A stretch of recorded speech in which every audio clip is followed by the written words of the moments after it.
Budget की ओर देखेंगे, इसकी भूरी भूरी प्रशंसा सब तरफ से हुई, लेकिन एक नेता ने यहाँ खड़े होकर जिस तरह से पहले कटाक्ष किया कमल पर, ना जाने कमल से उनको क्या विरोध है, लेकिन कमल के लिए, कमल का अगर शब्द का प्रयोग राजीव नाम के लिए भी किया जाता है, कमल के फूल को अगर राजीव कहेंगे तो वो भी है, लेकिन कहीं ना कहीं कमल को बुरा दिखाने का प्रयास किया गया। अरे भाई, ये बात सही है कि हमारा चुनाव चिन्ह कमल का फूल है और जनता ने तीसरी बार लगातार हमें सत्ता में बिठाने का काम किया है, लेकिन केवल ये कमल का फूल नहीं, इन्होंने अपमानित कुछ और करने का काम भी किया और मैं उसका थोड़ा उल्लेख यहाँ पर जरूर करना चाहता हूँ।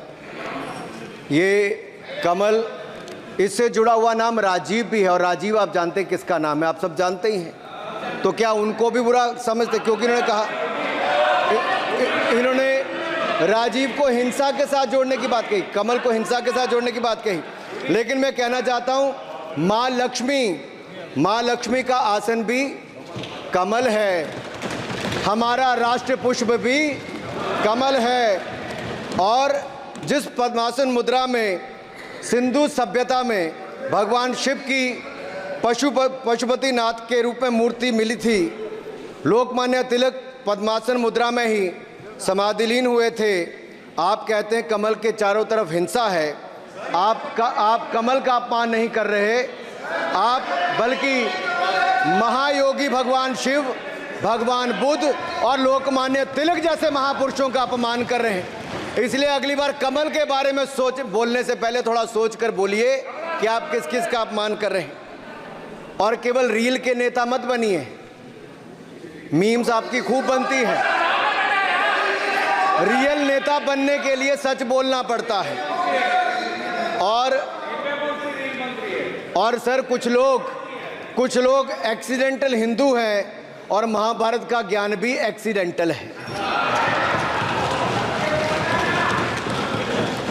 और उस नेता के अलावा और कौन नहीं जानता कि महाभारत में अभिमन्यु का वध 7 महारथियों ने मिलकर किया था, जयद्रथ, दुर्योधन, दुशासन, कर्ण, द्रोणाचार्य, कृपाचार्य और शकुनी। लेकिन राहुल जी ने कभी महाभारत, शायद, अब मुझे तो पता नहीं, पढ़ा भी नहीं, पर देखा भी नहीं होगा शायद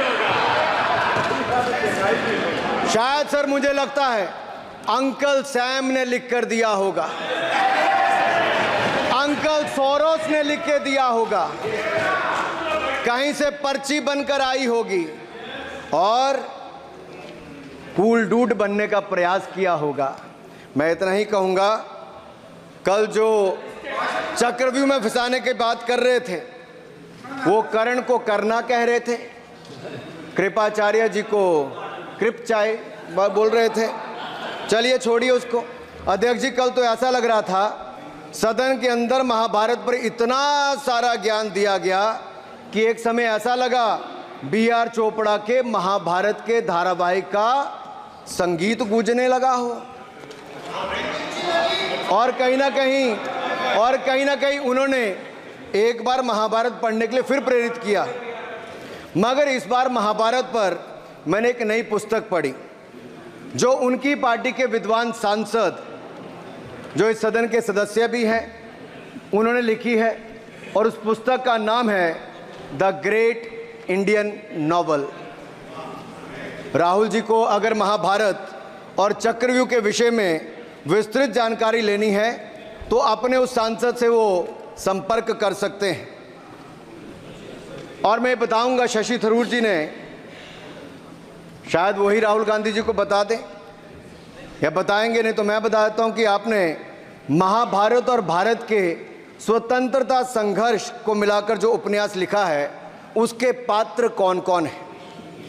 इस उपन्यास में धृतराष्ट्र के रूप में किस नेता को दिखाया गया है, कौरव किस पार्टी को कहा गया है, इस उपन्यास में प्रिय दुर्योधनी कौन है। जब राहुल जी को इसका पता चलेगा तो मुझे लगता है कहीं ना कहीं शशि थरूर जी पर कार्रवाई ना हो जाए। लेकिन क्या है साहब, ये लोग तो संविधान दिखाते थे, पढ़ते नहीं थे। मैंने उस दिन पूछ लिया कितने पन्ने होते, तो वो भी नहीं बता पाए।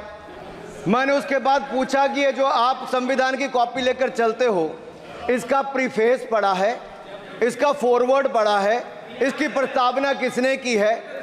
के वेणुगोपाल जो सॉलिसिटर जनरल इनकी सरकार के समय भी रहे होंगे, सीनियर एडवोकेट हैं, या गोपाल शंकर नारायण जो सीनियर एडवोकेट हैं, उन्होंने उसकी प्रस्तावना की थी। और प्रस्तावना में लिखा था कि कैसा काला अध्याय वो इमरजेंसी का समय था। और ये संविधान जो डॉक्टर BR अंबेडकर जी ने दिया, अगर ये नहीं दिया होता तो आम जनमानस को अपने अधिकारों का पता भी नहीं लगता। लेकिन इन्होंने तो उसको पढ़ा ही नहीं था, लेकिन केवल कॉपी दिखा रहे थे इतने दिनों से साहब। ऐसे ही महाभारत पर भी ऐसी हालत लग रही है। और मुझे लगता है, और नहीं तो गूगल दादा तो थे, इनसे पूछ लेते आप क्या करते हो साहब, साथ में को बताया करो। सर, इस उपन्यास के माननीय सभापति जी, इस उपन्यास के मुताबिक जिस पार्टी के सर्वे सर्वा आप हैं, उस उपन्यास के वही कौरव पार्टी है। मैं अपनी तसल्ली के लिए कुछ पंक्तियों को यहाँ उद्धृत कर देता हूँ। मैं कोट कर रहा हूँ सर, पेज नंबर 245 से। The India of which Dhritarashtra assumed the leadership on 15th August 1947 had just been through a cathartic process of regeneration, another stage in this endless cycle. अब 15 अगस्त 1947 को प्रधानमंत्री के रूप में मोदी जी तो नहीं थे, और ये कह रहे हैं कि जिन्होंने 15 अगस्त 1947 को उस समय वो सत्ता ली थी, वो धृतराष्ट्र थे। तो धृतराष्ट्र किसको कहा गया? धृतराष्ट्र को किसको कहा गया? अब आपने मुझे बांध रखा है। कल स्पीकर ने कहा है, स्पीकर महोदय ने कहा कि उस समय के लोगों का नाम नहीं लेना। तो प्रथम प्रधानमंत्री जी को धृतराष्ट्र मैंने नहीं कहा, इनके अपने ही सांसद ने अपने ग्रेट इंडियन नॉवल में कहा है। शशि थरूर जी कहाँ हैं? कहीं छिप तो नहीं गए? आज शो कॉज हो सकता है। फिर देखिए प्रिय दुर्योधनी और धृतराष्ट्र के विषय में क्या लिखा है। I quote from page 293। In Delhi, blind Dhritarashtra ruled with Priya Duryodhani by his side, and he pledged the nation not so much to the gas and hot water of his Fabian preceptors, but to smoke and steam of the modern industrial revolution their ancestors had denied this country. Sir, ये सबको पता है कि इस देश के एकमात्र Fabian Samajwadi कौन थे, और ये फैबियन समाजवादी कौन थे उसके बारे में किसी और ने नहीं, आपके ही सांसद ने लिखा है। अरे वाह, इसमें तो आगे इमरजेंसी की चर्चा भी है, और जिसे इंदिरा गांधी जी ने थोपा था। और इमरजेंसी के लिए नॉट शशि थरूर किया है। शौकत दादा, you are not Shashi Tharoor, please. ये देश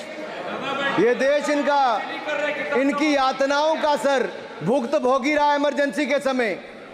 और वो काला खंड, वो काला अध्याय वो देश कभी भूल नहीं पाएगा, जिसने देश के लोगों को कठिन शब्द इमरजेंसी के बारे में भी बताया। सर, तो हम चर्चा कर रहे थे द ग्रेट इंडियन नॉवल के अध्याय 7th बुक की, जिसमें प्रिय दुर्योधनी और उनके प्रिय पात्र शकुनी शंकर डे देश में आपातकाल लगाने की योजना बना रहे थे। सर, मैं पढ़ता हूं कि शकुनी ने क्या कहा। I quote, what you could do now is to declare an internal siege, a grave threat to the stability and security of the nation from internal disruption। जिस बुक को आप कोट कर रहे हैं उस बुक को आप सबमिट कर दीजिए। मैं कर दूंगा साहब, एक कॉपी आपको भी भिजवा दूंगा साहब, एक टेबल पे भी रख दूंगा।